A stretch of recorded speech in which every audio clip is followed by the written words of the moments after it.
എല്ലാ പോലീസ് ഉദ്യോഗസ്ഥർക്കും ഇത്തവണ ഓണാഘോഷം ഉറപ്പാക്കിക്കൊണ്ട് DGPയുടെ സർക്കുലർ പുറത്തിറങ്ങിയിരിക്കുകയാണ്.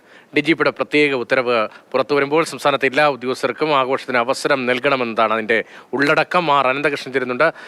അനന്തനി, എല്ലാ മേഖലയും സംബന്ധിച്ച് ഓണത്തിനൊക്കെ പ്രത്യേകിച്ച് 2-3 ദിവസമൊക്കെ അവധിയായിരിക്കും. പക്ഷേ അവശ്യ സർവീസുകളിൽ പെടുന്ന സ്ഥാപനങ്ങളിൽ, പോലീസ് അടക്കമുള്ള സർവീസുകളിൽ അവധിയൊക്കെ വലിയ ബുദ്ധിമുട്ടാണ്. കുടുംബത്തിനൊപ്പം ഇത്രയും ഒരു വർഷമാകെ കഷ്ടപ്പെട്ടിട്ട് ഓണാഘോഷിക്കാൻ കഴിയാത്ത ദുസ്ഥിതി പലർക്കും ഉണ്ടാകാറുണ്ട്. ഇത്തവണ എങ്ങനെയാണ് ക്രമീകരണം എന്നതാണ് DGPയുടെ സർക്കുലറിൽ നിന്ന് വ്യക്തമാക്കുന്നത്. തീർച്ചയായിട്ടും രതീഷ്, കാരണം നമുക്കറിയാം ഈ സമീപകാലത്ത് പോലീസ് സേനയ്ക്കകത്ത് വലിയ പ്രഷർ രൂപപ്പെട്ടിരുന്നു. അവരുടെ ജോലി സമയം ദീർഘിപ്പിക്കുന്നു, വീട്ടിൽ പോകാൻ പറ്റുന്നില്ല. സാധാരണഗതിയിൽ തന്നെ ഈ സാധാരണ വീട്ടിലെ ചടങ്ങുകൾക്ക് പോലും പങ്കെടുക്കാൻ പറ്റില്ല എന്ന് പല പോലീസ് ഉദ്യോഗസ്ഥരും പരാതിപ്പെടുന്ന ഒരു കാലഘട്ടമാണ് ഈ സമീപകാലത്ത് ഉണ്ടായിരുന്നത്.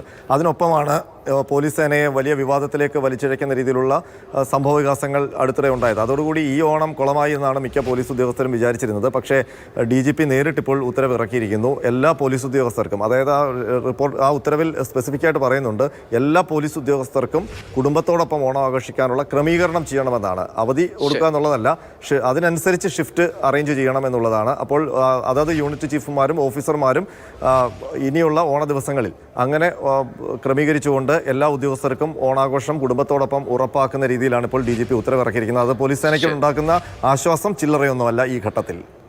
ശരി, പ്രത്യേകിച്ച് ഈ ഘട്ടത്തിൽ അതാണ് ഏറ്റവും പ്രധാനം. ഈ ഘട്ടത്തിൽ അത് വലിയ ആശ്വാസമാണ്.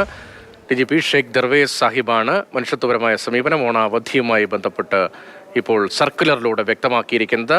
കൃത്യമായ ക്രമീകരണം ഉണ്ടാകണം, എല്ലാവർക്കും കുടുംബത്തോടൊപ്പം ആഘോഷിക്കാൻ കഴിയുന്ന തരത്തിലുള്ള ഡ്യൂട്ടി ക്രമീകരണം വേണമെന്നാണ് ഉദ്യോഗസ്ഥർക്ക് സർക്കുലറിലൂടെ നിർദ്ദേശം നൽകിയിരിക്കുന്നത്. അനന്തകൃഷ്ണൻ ആ വിവരങ്ങൾ നൽകിയത്.